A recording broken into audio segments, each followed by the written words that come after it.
ஜோதிடம் என்னும் தெய்வக்கலை மூலமாக என்னை அங்கீகரித்து ஆதரிக்கும் அன்பு நேயர்களுக்கு இனிய வணக்கம்ங்க. கன்னிராசிக்கு இந்த பதிவு மூலம் அப்படி என்னதான் சிறப்பாக இருக்குது அப்படிங்கிறத பார்க்குறதுக்கு முன்னாடி எம்பெருமான் முருகப்பெருமானின் ஆசீர்வாதம் உங்களுக்கு முழுமையாக கிடைக்க நான் சொல்லும் மந்திரத்தை நீங்களும் 3 முறை சொல்லிக்கிட்டே உங்களால் முடிஞ்சதுன்னா கமெண்ட் பாக்ஸில் ஒரு முறை கமெண்ட் பண்ணுங்கள். ஓம் முருகா போற்றி, ஓம் முருகா போற்றி, ஓம் முருகா போற்றி. என்னை படைத்து உன் மக்களுக்கு சேவை செய்ய அனுப்பிய கந்தா கடம்பா கதிர்வேலா என் ஜோதிடம் பழிக்க மனதார பாதம் தொட்டு வணங்குகிறேன். தினமும் உங்களுக்கு கிரகநிலை மாற்றத்தால் வரக்கூடிய சுப பலன்களை அறிய கட்டாயம் சப்ஸ்கிரைப் பண்ணி பெல் பட்டன் அப்புறம் ஆல்னு ஆப்ஷன் இருக்கும், அதையும் கொடுத்து வைங்க. ஒவ்வொரு பதிவும் உங்களைய வெற்றியடைய வைக்க வேண்டும் அப்படிங்கிற எண்ணத்தில் தாங்க போடுறோம். கன்னிராசிக்காரங்க புதுமையான சிந்தனைக்கு சொந்தக்காரங்க. பூ போல மனசு, கோபத்தை மறைச்சிட்டு சிரிப்பை மட்டும் காட்டக்கூடியவங்க. எடுத்த காரியத்தை எப்படியாவது முடிச்சிடணும் அப்படிங்கிறதுக்காக கஷ்டப்பட்டு போராடக்கூடியவங்க. நல்லது கெட்டதை முழுசாக தெரிஞ்சவங்க. புதன் பகவான ராசி அதிபதியாக கொண்டவங்க. எல்லா இடங்கள்லையும் நேர்மையும் உண்மையை மட்டுமே நம்பக்கூடியவங்க. உங்களுக்கு சொந்தமோ பந்தமோ அது தப்புனா அது தப்பு தான், வெட்டு 1 துண்டு 2ன்னு பேசக்கூடியவங்க. உங்களை ஒருத்தர் பஞ்சாயத்து கூட்டிகிட்டு போகிறார் அப்படின்னா நீங்கள் கூட்டிகிட்டு போகிறவர் பக்கமெல்லாம் சப்போர்ட் பண்ண மாட்டீங்க. எந்த தரப்பில் நியாயம் இருக்குதோ அங்கே தான் நீங்கள் சப்போர்ட் பண்ணுவீங்க. உண்மை நியாயத்துக்கு மட்டுமே என்னைக்குமே கை கொடுப்பீங்க. உண்மைக்கு புறம்பா எந்த ஒரு விஷயத்தையுமே செய்ய மாட்டீங்க. இதனால தான் கன்னிராசிக்காரங்களுக்கு நிறைய கஷ்டங்களும் துன்பங்களும் அதிகமாகவே ஏற்பட்டு இருக்கு. தங்களுடைய கஷ்டத்தையும் கண்ணீரையும் கடுகளவு கூட மற்றவங்களுக்கு தெரியாம பார்த்துப்பாங்க. இதனால பார்க்குறவங்க எல்லாருமே கன்னிராசியா இவங்களுக்கு என்னப்பா சூப்பரா இருக்காங்க, இவங்களுக்கு என்ன குறைச்சல் அப்படின்னு தான் நினைச்சிட்டு இருக்காங்க.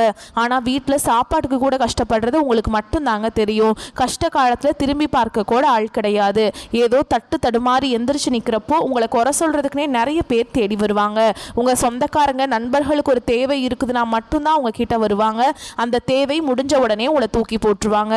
மறுபடியும் அவங்க உங்ககிட்ட உதவின்னு கேட்பாங்க. அவங்க உங்களுக்கு முன்னாடி பண்ண துரோகத்தை எல்லாமே மறந்துட்டு மீண்டும் அவங்களுக்காக உதவி செஞ்சு ஏமாறக்கூடியவங்க தான் நீங்க. வாழ்க்கையில் எப்படியாவது முன்னேறணும் அப்படிங்கிறதுக்காக தினம் தினம் கஷ்டப்பட்டு உழைக்கிறவங்க தான் கன்னிராசிக்காரங்க. கடந்த காலகட்டங்களில் தங்களுடைய வாழ்க்கையில் நீங்கள் நல்லது நடக்க போகுது நினச்சிட்டு இருந்திருப்பீங்க.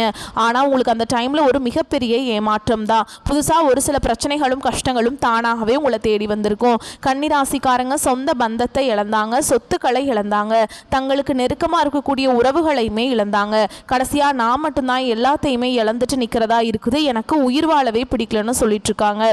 இதுக்கு மேலே என்னால் வாழவே முடியல சாமி, தயவு செஞ்சு என்னை உன் கூடையே கூட்டிகிட்டு போயிரு. நான் இவ்வளவு கஷ்டப்பட்டதுக்கு அப்புறம் எனக்கு வாழ்க்கையில் வாழணுங்கிற எண்ணம் சுத்தமாகவே போயிடுச்சு. உங்கள் மனசில் கவலையும் துன்பமும் தான் அதிகமாகவே இருக்குதுங்க. நீங்கள் செய்யக்கூடிய ஒவ்வொரு விஷயத்தையுமே தடுப்பதற்கும் உங்களை அவமானப்படுத்துவதற்கும் இங்கே நிறைய நபர்கள் முயற்சி பண்ணிட்டு இருக்காங்க. இது எல்லாமே தெரிஞ்சுமே கூட நீங்கள் என்னமோ பண்ணுங்க, எனக்கு என்ன வந்துச்சு அப்படின்னு தன்னுடைய வேலையில் மட்டும் என்னைக்குமே குறிக்கோளாக இருக்கிறவங்க தான் நீங்கள். ஏன் எனக்கு மட்டும் ஏன் இவ்வளவு கஷ்டம் வருது, என்னோட வாழ்க்கையில் நான் யாருக்குமே கெடுதலையோ கஷ்டத்தையோ துன்பத்தையோ கொடுத்ததில்லை, எனக்கு மட்டும் ஏன் இந்த மாதிரி எல்லாமே நடந்துட்டுருக்கு அப்படின்னு தான் பெரும்பாலான கன்னிராசிக்காரங்க சொல்லிட்டு இருக்கீங்க. உங்களுக்கு பிரச்சனைங்கிறது வரும், அது கொஞ்ச நாள் இருக்கும், அதுக்கப்புறம் அந்த பிரச்சனை போயிடும். இந்த மாதிரி பிரச்சனை வரும் போகும் அப்படிங்கிற நிலைமையில தான் நிறைய நபர்கள் வாழ்ந்துட்டுருக்கீங்க. நீங்கள் என்னதான் பிரச்சனையை தவிர்த்தாலும் ஏதாவது ஒரு சூழலில் உங்களை நோக்கி பிரச்சனையும் கஷ்டமும் வந்துக்கிட்டு தாங்க இருக்குது. ஆனால் இனி வரக்கூடிய நாட்களில் உங்களுக்கு இன்பத்தையும் மகிழ்ச்சியும் தரக்கூடிய ஒரு காலகட்டமாகவே அமைஞ்சிருக்குது. இது நாள் வரைக்கும் நடந்த கெட்ட விஷயத்தை எல்லாமே விட்டுருங்க. இனி வரக்கூடிய நாட்களில் கன்னிராசிக்கு எப்படிப்பட்ட நன்மைகள் நடக்க போகுது அப்படிங்கிறத நம்ம தொடர்ந்து பார்க்க போகிறோம். உங்களுக்கு பார்த்தீங்கன்னா இப்போ இந்த கண்டக சனி அப்படிங்கிறது கன்னிராசிக்காரங்களுக்கு ஆரம்பித்து தொடர்ந்து நடந்துக்கிட்டு இருக்குது. இதனுடைய தாக்கம் அப்படிங்கிறது சற்று அதிகமாகவே இருந்தாலுமே கூட இனி வரக்கூடிய ஒரு 6 மாத காலகட்டங்கள் அப்படிங்கிறது நல்ல ஒரு முன்னேற்றத்தை தரக்கூடிய ஒரு காலகட்டமாகவே அமைஞ்சிருக்குது. இந்த 2025 9 மாதங்கள் அப்படிங்கிறது முழுமையாக முடிஞ்சிருச்சுங்க. இந்த 9 மாதங்களையும் கன்னிராசிக்காரங்க வாழ்க்கையில் பெரிதாக முன்னேற்றங்கிறது எதுவுமே நடந்திருக்காது. மீதி இருக்கக்கூடிய 3 மாதங்களும் அடுத்து 2026 முதல் 3 மாதங்களும் பார்த்தீங்கன்னா உங்கள் வாழ்க்கையில் எப்படிப்பட்ட நிகழ்வெல்லாம் நடக்க போகுது அப்படிங்கிறத பற்றி நம்ம பார்க்க போகிறோங்க. அதாவது பார்த்தீங்கன்னா உங்களுக்கு முதலாவதாக சனியுடைய வக்ர பயிற்சியும், அடுத்து 2வதாக குருவுடைய வக்ர பயிற்சியும், 3வதாக சுக்கிர பயிற்சி பலன்களும் உங்களுக்கு முழுமையாக கிடைக்க போகுது. இதன் மூலமாக கடந்த காலகட்டங்களில் உங்கள் வாழ்க்கையில் நீங்கள் எதையெல்லாமே இழந்துட்டு கஷ்டப்பட்டு வருத்தப்பட்டு இருக்கீங்களோ அது அனைத்தும் பெறக்கூடிய ஒரு காலகட்டமாகவே பார்க்கப்படுது. முதலாவதாக பார்த்தீங்கன்னா, உங்களுக்கு இந்த சனியுடைய வக்ர பயிற்சி மூலமாக உங்களுக்கு இப்போ நடந்துட்டுருக்க இந்த கண்டக சனியோட தாக்கம் அப்படிங்கிறது முழுமையாகவே குறைஞ்சு போயிடும். இதன் மூலமாக உங்களுக்கு வர வேண்டிய ஆபத்துகள் கஷ்டங்கள் எல்லாமே முழுவதுமாக உங்களுக்கு தடுத்து நிறுத்தி உங்களுக்கு நல்ல நல்ல மாற்றங்கள் மட்டுமே உங்களுடைய சனி பகவான் உங்களுக்கு செய்து தரப்போகிறார். அடுத்ததாக பார்த்தீங்கன்னா, உங்களுக்கு இந்த குருவுடைய அதிசார பயிற்சி அப்படிங்கிறது என்ன அப்படின்னு பார்த்தீங்கன்னா, இத்தனை நாட்டில் உங்களுக்கு குரு பயிற்சியோட பலன்கள் வந்து கிடைக்கவே இல்லைங்க.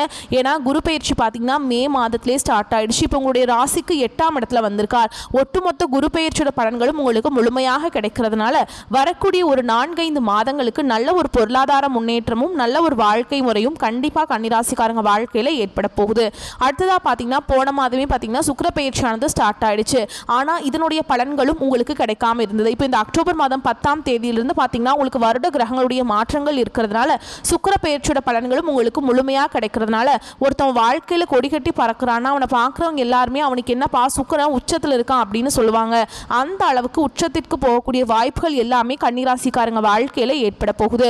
கடந்த காலகட்டங்களில் நல்ல ஒரு வேலைங்கிறது கிடைச்சிருக்காது. ஏதோ ஒரு கிடைக்கிற வேலைக்கு ஒரு 10,000 சம்பளத்துக்கோ 15,000 சம்பளத்துக்கோ பிடிக்காத ஒரு வேலையை குடும்ப கஷ்டத்துக்காக வேறு வழியே இல்லாமல் செஞ்சுட்டு இருந்திருப்பீங்க. ஆனால் இனி வரக்கூடிய நாட்களில் நீங்கள் படித்த படிப்புக்கு ஏற்ற மாதிரியும் உங்களுக்கு பிடிச்ச மாதிரியும் நீங்கள் ஆசைப்பட்ட மாதிரியும் நீங்கள் ஒரு அரசாங்க வேலைக்கு ட்ரை பண்ணாலும் சரி, இல்லை ஒரு ஐடி ஜாபோ ப்ரைவேட் ஜாபோ பேங்க் ஜாபோ நீங்கள் எங்கே வேலைக்கு ட்ரை பண்ணாலும் அந்த ஜாப் அப்படிங்கிறது உங்களுக்கு நிச்சயமாக கிடைக்க போகுதுங்க. கோர்ட்டு கேஸுன்னு ரொம்ப நாட்கள் அலைஞ்சிட்டு இருக்க நபர்களுக்கு விரைவில் உங்களுக்கு சாதகமாகவே தீர்ப்பு வரும். சொத்து பிரச்சனையும் உங்களுக்கு சாதகமாகவே முடியும். சனி பகவானுடைய பார்வை உங்களுக்கு நேரடியாகவே இருக்குது. இதன் மூலம் வருமானம் அப்படிங்கிறது பல வழிகளில் வரும். தொழிலில் லாபம் சற்று அதிகமாகவே கிடைக்கும். அரசியல்வாதிகளை பொறுத்த வரைக்கும் புதிய பொறுப்புகள் புதிய பதவிகள் எல்லாமே தானாகவே உங்களை வந்து சேரும். ராகுவால உங்களுடைய செல்வாக்கு உயரும். உடல் ஆரோக்கியம் மேம்படும். சங்கடங்கள் நீங்கும். மறைமுகமாக உங்கள் தொழில் வாழ்க்கையிலும் சரி இல்லற வாழ்க்கையிலும் சரி நிறைய நபர்கள் வந்து தொல்லை கொடுத்துருப்பாங்க. இனி அவங்களுடைய தொந்தரவுங்கிறது முழுவதுமாக இருக்காது. கடந்த காலகட்டங்களில் நீங்களும் ஒரு கம்பெனியில் இரவு பகல் பார்க்காம உழைச்சிட்டு இருந்திருப்பீங்க. உங்களுடைய சொந்த கம்பெனியாக நினச்சி வேலை செஞ்சுருப்பீங்க. ஆனால் உங்களுக்கு இது நாள் வரைக்கும் சரியான ஒரு அங்கீகாரம் அப்படிங்கிறது கிடைச்சிருக்காது. உங்கள் கூடிய நிறைய நபர்கள் வேலைக்கு சேர்ந்திருப்பாங்க, இல்லை உங்களுக்கு அப்புறம் வேலைக்கு சேர்ந்திருப்பாங்க. அவங்களுக்கு நிறைய சலுகைகள் எல்லாமே கிடைச்சி அவங்க நல்ல ஒரு முக்கியமான ஒரு பொசிஷனில் போயிருப்பாங்க. ஆனால் நீங்கள் எப்படி வேலைக்கு செய்தீங்களோ அதே மாதிரி தான் இன்னைக்கு வரைக்குமே இருப்பீங்க. ஆனால் இனி வரக்கூடிய நாட்களில் உங்களுக்கு சம்பள உயர்வு பதவி உயர்வு உங்களுக்கு மேலே இருக்கக்கூடிய அதிகாரிகளுடைய ஆதரவு முதற்கொண்டு உங்களுக்கு கிடைக்க போகுதுங்க.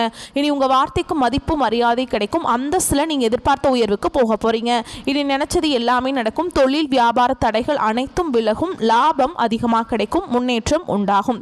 வரவேண்டிய பணம் விரைவில் கைக்கு வந்து சேரும். குடும்பத்தில் நெருக்கடிகள் விலகும். செல்வாக்கு அந்தஸ்து உயரும். வெளிநாட்டு முயற்சிகள் வெற்றியை தரும். தெய்வ சிந்தனை அதிகமாகும். பெரியோர்களுடைய உதவிகள் கிடைக்கும். உறவுகள் இருந்த சண்டை சச்சரவு முழுவதுமாகவே விலகும். புதிய நண்பர்கள் உங்களுக்கு உதவி செய்வாங்க. தொழிலில் ஏற்பட்ட நெருக்கடிகள் நீங்கும். முடங்கி கிடந்த நிறுவனங்கள் மீண்டும் இயங்கும். வியாபாரத்தில் எதிர்பார்த்த லாபம் கிடைக்கும். புதிய தொழில் தொடங்கக்கூடிய முயற்சிகள் கண்டிப்பாக உங்களுக்கு வெற்றியை தரும். கடந்த காலகட்டங்களில் திருமண நிலை அப்படிங்கிறது பார்த்தீங்கன்னா கன்னிராசிக்காரங்களுக்கு நிறைய பிரச்சனையும் சிக்கலையும் தான் பெரும்பாலும் சந்திச்சிருப்பீங்க. இதில் குறிப்பாக பெண்களுக்கு ஏதாவது ஒரு வகையில் எளிமையாக திருமணம் அப்படிங்கிறது அடைஞ்சிருது. ஆனால் ஆண்கள் தான் ரொம்ப ரொம்ப பாவம். ஏண்டா கன்னிராசியில் பிறந்தோம், வேற ஏதாவது ராசியில் பிறந்திருந்தா கூட கல்யாணமாவது ஆயிருக்குமே அப்படின்னு தான் நிறைய ஆண்கள் வந்து சொல்லிட்டு இருக்கீங்க. கண்டிப்பாக வரக்கூடிய நாட்களில் நீங்கள் எதிர்பார்த்த மாதிரியே நல்ல ஒரு வரன் அப்படிங்கிறது விரைவில் உங்களுக்கு அமைய போகுது. வாழ்க்கை துணையை இழந்த கன்னிராசி ஆண்களோ பெண்களோ அடுத்து வந்து 2வது திருமணம், அதாவது செகண்ட் மேரேஜ் பண்ணலாமா வேண்டாமா அப்படிங்கிற ஒரு மிகப்பெரிய குழப்பத்தில் இருப்பீங்க. அப்படி 2வது திருமணம் பண்ணும்போது சொந்தக்காரங்க தப்பாக பேசிடுவாங்களா, ஊர்க்காரங்க தப்பாக நினச்சிடுவாங்களா, அவங்க என்ன நினைப்பாங்க இவங்க என்ன நினைப்பாங்க அப்படின்ட்டு நிறைய நபர்கள் வந்து 2வது திருமணத்தை பற்றி யோசிக்காமல் இருக்கீங்க. இப்போ இருக்கக்கூடிய பொருளாதார சூழலும் இப்போ இருக்கக்கூடிய காலகட்டத்தையும் வச்சு பார்க்கும்போது ஒரு சிங்கிள் பேரண்டால் இந்த சொசைட்டியில் சர்வே பண்ணுறது ரொம்ப ரொம்ப கஷ்டங்க. நீங்கள் எதிர்பார்த்த மாதிரியே நல்ல ஒரு மறுவாழ்க்கை அப்படிங்கிறது விரைவில் உங்களுக்கு அமையும். குழந்தை வாக்கியத்துக்காக எங்கள் கன்னிராசி நேயர்கள் பார்த்தீங்கன்னா எங்களுக்கு மேரேஜ் ஆகி 3 வருஷம் ஆகுது சாமி, 5 வருஷம் ஆகுது, 8 வருஷம் ஆகுது, நாங்களும் போகாத ஹாஸ்பிட்டல் இல்லை, பார்க்காத ட்ரீட்மெண்ட் இல்லை, வாரத்தில் 3 நாள் முருகர் கோவிலுக்கு போய் வழிபாடு செஞ்சுட்டு வந்துட்டுருக்கோம், ஆனால் எங்களுக்கு குழந்தை பாக்கியமே இல்லை அப்படின்னு தான் நிறைய நபர்கள் சொல்கிறீங்க. கண்டிப்பாக வரக்கூடிய இந்த குருவுடைய அதிசார பயிற்சி மூலமாகவும் சனியுடைய வக்ர பயிற்சி மூலமாகவும் உங்களுக்கு விரைவில் உடல் சார்ந்த பிரச்சனைகள் அனைத்தும் முழுவதுமாகவே நிவர்த்தியாகி நிச்சயமாக உங்களுக்கு வரக்கூடிய நாட்களில் குழந்தை பாக்கியம் அப்படிங்கிறது விரைவில் உண்டாகும். பிரிந்திருக்கக்கூடிய கணவன் மனைவி எல்லாமே பார்த்தீங்கன்னா டிவோர்ஸ்க்காக அப்ளை பண்ணி வெயிட் பண்ணிட்டு இருப்பீங்க. அப்படி இல்லை அப்படின்னா சண்டை போட்டு பிரிஞ்சிருந்தா கூட நீங்கள் மீண்டும் ஒரு முறை நேரில் சந்தித்து பேசக்கூடிய வாய்ப்பு கிடைக்கும் பட்சத்தில் மீண்டும் இருவரும் ஒன்றாக இணைந்து வாழ்வீங்க. கடந்த காலகட்டங்களில் காதல் அதிகமான தோல்விகளை சந்திச்சது யாருன்னு பார்த்தீங்கன்னா அது கன்னிராசிக்காரங்க தான். ஏன்னா முன்னாடி எல்லாமே பார்த்தீங்கன்னா காதல் ராசி அப்படின்னாவே கன்னிராசி அப்படிங்கிற ஒரு பெயர் இருந்தது. ஆனால் இப்போ அதிகமாக காதலை சண்டை சச்சரவு ஈகோ பிரச்சனை மூலமாக நிறைய காதலை பிரேக்கப் ஆயிட்டு இருக்கு. இல்லை வீட்டில் போய் சொல்லும்போது பெற்றோர்கள் வந்து உங்களுடைய காதலுக்கு தடையாக நிற்கிறாங்க. ஏன்னா வேறு கேஸ்ட்டாக இருக்குது, நல்ல குடும்பமாக இல்லை, நல்ல வேலை இல்லை, நல்ல வசதி இல்லை, ஏதோ ஒரு ரீசன் சொல்லி அங்கேயும் அவங்களும் தட்டி கழிச்சிட்டே இருக்காங்க. ஆனால் இனி வரக்கூடிய நாட்களில் உங்களுடைய காதலை நீங்கள் வெளிப்படுத்தும் போது அந்த காதல் கண்டிப்பாக கைகூடும். வீட்டில் போய் சொல்லும்போது பெற்றோர்களே உங்களுக்கு முன்னாடி நின்று திருமணம் செய்து வைக்கக்கூடிய வாய்ப்புகள் அதிகமாகவே உள்ளது. இனி வரக்கூடிய நாட்களில் கடினமான காரியத்தையுமே சுலபமாக செஞ்சு முடிச்சிருவீங்க. உங்கள் எளிமையான பேச்சு திறமையால் நீங்கள் அனைவரையுமே கவர்ந்திருப்பீங்க. சமூகத்தில் உங்கள் பெயருக்கும் புகழுக்கும் படிப்படியாக முன்னேற்றம் வரப்போகுது. சிலருக்கு படிப்பதற்காகவும் வேலை விஷயமாகவும் தொழில் விஷயமாகவும் வெளியூர் வெளிநாடு போகக்கூடிய வாய்ப்புகள் எல்லாமே கிடைக்க போகுது. உங்கள் குடும்பத்தில் கடந்த காலகட்டங்களில் எந்த ஒரு சுப நிகழ்ச்சியுமே நடந்திருக்காது. இதை நினச்சி வீட்டில் இருக்கக்கூடிய பெரியவங்க எல்லாமே ரொம்பவே வருத்தப்பட்டிருப்பாங்க. இனி வரக்கூடிய நாட்கள் எல்லாம் குடும்பத்தில் திருமணம், சீமந்தம், புதிதாக வீடு கட்ட ஆரம்பிப்பீங்க. கிரகப்பிரவேசம் போன்ற சுப நிகழ்ச்சிகள் எல்லாமே நடக்க போகுது. கன்னிராசியை பொறுத்த வரைக்கும் நீங்கள் ஆண்களோ பெண்களோ அரசு வேலையோ தனியார் வேலையோ கூலி வேலையோ நீங்கள் எதிர்பாராத வருமானம் அப்படிங்கிறது உங்களுக்கு இரட்டிப்பு மடங்காக கிடைக்க போகுது. சேமிப்பு அப்படிங்கிறது பல மடங்காக உயரப்போகுதுங்க. இதன் மூலமாக கடந்த காலகட்டங்களில் ஏற்பட்ட கடன் பிரச்சனை அனைத்தும் வரக்கூடிய நாட்களில் முழுவதுமாகவே நிவர்த்தியாக போகுது. இனி உங்களுடைய வளர்ச்சி அப்படிங்கிறது ஒரு மிகப்பெரிய ஒரு அசுர வளர்ச்சியாக இருக்க போகுதுங்க. உங்களுடைய நண்பர்கள், உங்களுடைய சொந்தக்காரங்க, உங்களுடைய உறவினர்களே உங்களுக்கு எதிரிகளாகவும் துரோகிகளாகவும் மாறக்கூடிய வாய்ப்புகள் அதிகமாக உள்ளது. இதன் மூலமாக குடும்ப வாழ்க்கையே தலைகீழாக மாறக்கூடிய ஆபத்தும் அதிகமாக உள்ளது. முடிஞ்ச அளவுக்கு தவறான உறவுகளை தவிர்த்து கொள்வது ரொம்ப ரொம்ப நல்லதுங்க. கன்னிராசிக்காரங்களுக்கு யோகமான பலன்கள் வந்து அதிக அளவில் கிடைக்க போகுதுங்க. அலர்ஜி, மூட்டு வலி, சளி தொந்தரவு, சுவாச கோளாறு போன்ற விஷயங்களில் மிகுந்த கவனமாக இருக்க வேண்டும். கண்களில் வரும் பாதிப்புகளில் மிகுந்த கவனம் தேவைங்க. இந்த மாதிரி ஏதாவது பிரச்சனை வந்துச்சுன்னா உடனே மருத்துவர்கிட்ட போயிட்டு ஆலோசனை பெற்றுக்கொள்வது ரொம்ப நல்லது. சட்டத்திற்கு புறமானவர்களுடன் பழகுவதை தவிர்ப்பது நல்லது.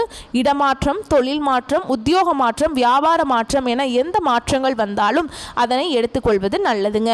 ஆண்களாக இருந்தால் பெண்கள் விஷயத்திலையும், பெண்களாக இருந்தால் ஆண்கள் விஷயத்திலையுமே மிகுந்த கவனமாக இருப்பது நல்லதுங்க. இழுபறியாக இருந்த விஷயங்கள் எல்லாம் படிப்படியாக மாறும்.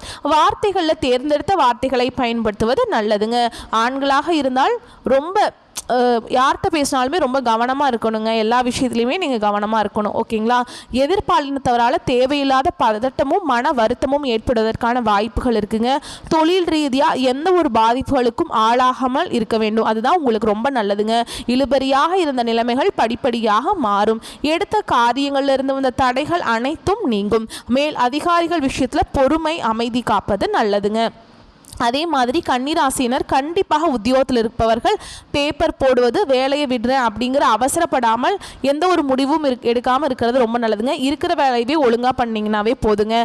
வேலையை விட்டுட்டு தொழில் ஆரம்பிப்பவர்கள் அந்த தொழிலுக்கான பணம், அதில் நிபுணத்துவம் பெற்றவர்களின் ஆலோசனைகளை பெற்றுக்கொண்டு தொழில் ஆரம்பிப்பதை பற்றி நீங்கள் யோசிக்கலாம். அப்போ தான் உங்களுக்கு அது நன்மையை கொண்டு முடியும். நம்மளே எடுத்தோம் கவத்தோம் அப்படின்னு ஏதோ ஒரு வேலை பண்ணுறோம் அப்படின்னு பண்ணிங்கன்னா அது தப்பாக போய் முடிஞ்சிருங்க. அப்புறம் லாஸ் ஆகிறதுக்கு வாய்ப்பு அதிகமாக இருக்குது. அதே மாதிரி கோபத்தில் தொழிலை ஆரம்பித்து சிக்கிக்கொள்ளாமல் இருப்பது நன்மையை பயக்கும். என்னை பொறுத்த வரைக்கும் நீங்கள் எந்த வேலையும் செய்யாமல் புதுசாக எதுவும் தொடங்காமல் இருக்க வேலையவே கரெக்டாக பார்த்துட்டு இருந்தீங்கன்னாவே அதுவே உங்களுக்கு ரொம்ப நல்லதாக இருக்குங்க. வாகன அமைப்பில் நல்ல மாற்றங்கள், நன்மைகள் ஏற்படும். அசையா பொருட்களை வாங்கி மகிழ்வீங்க. வியாழக்கிழமைகள் தோறும் பெருமாள் வழிபாடு, மகாலட்சுமி தாயார் வழிபாடு, நரசிம்மர் வழிபாடு, அனுமன் வழிபாடு, இவங்க இந்த வழிபாடெல்லாம் நீங்கள் செஞ்சீங்கன்னா உங்களுக்கு வாழ்க்கையில் அற்புதத்தை ஏற்படுத்தும். வார்த்தைகளில் மிகுந்த கவனமாக இருப்பது நன்மையை பயக்கும். இந்த காலகட்டத்தில் வார்த்தைகள்னால தாங்க உங்களுக்கு பிரச்சனைகள் நிறையா சந்திக்க வாய்ப்பு இருக்குது. யார்கிட்ட பேசினாலும், உங்கள் வீட்லேயோ வெளியிலையோ உங்களோட பிஸ்னஸ் பண்ணுற இடத்துலையோ எங்கே பேசினாலும் ரொம்ப கவனமாக நிறுத்தி நிதானமாக இதை பேசலாமா பேசக்கூடாதா அப்படிங்கிறது நல்லா யோசிச்சு பார்த்துட்டு நீங்கள் பேசுங்க. ஏன்னா வார்த்தைகளை விட்டுட்டோம்னா அதை நம்ம எடுத்துக்க முடியாது. அதுக்காக தான் சொல்கிறேன், இந்த காலகட்டத்தில் வார்த்தைகளை ரொம்ப கவனமாக இருக்கணும். எந்த ஒரு முடிவும் இந்த காலகட்டத்தில் எடுக்காதீங்க. தொழில் சம்மந்தமாக, அந்த மாதிரி வேலை சம்மந்தமாக, இந்த வேலையை விட்டுட்டு வேறு வேலைக்கு போகலாமா அப்படிங்கிற முடிவுகள்லாம் இந்த காலகட்டத்தில் எடுக்காதீங்க. இந்த காலத்தில் நீங்கள் எந்த வேலைகள் பார்த்துட்ருக்கீங்களோ அதையே தொடர்ந்து பாருங்கள். அதுவே உங்களுக்கு பல மடங்கு நன்மைகளை கொடுக்கும். வரக்கூடிய வாய்ப்புகளை மட்டும் கெட்டியாக பிடிச்சிக்கோங்க. இந்த வீடியோ பதிவு உங்களுக்கு பிடிச்சிருந்ததுன்னா வீடியோக்கு லைக் பண்ணுங்கள். நம்ம சேனலை சப்ஸ்கிரைப் பண்ணிக்கோங்க. மேலும் பிடிச்சிருந்தா ஃப்ரெண்ட்ஸ் அண்ட் ஃபேமிலிக்கு ஷேர் பண்ணுங்கள். வாழ்த்துக்கள். வாழ்க வளமோடு நலமோடு. நன்றி, வணக்கம்.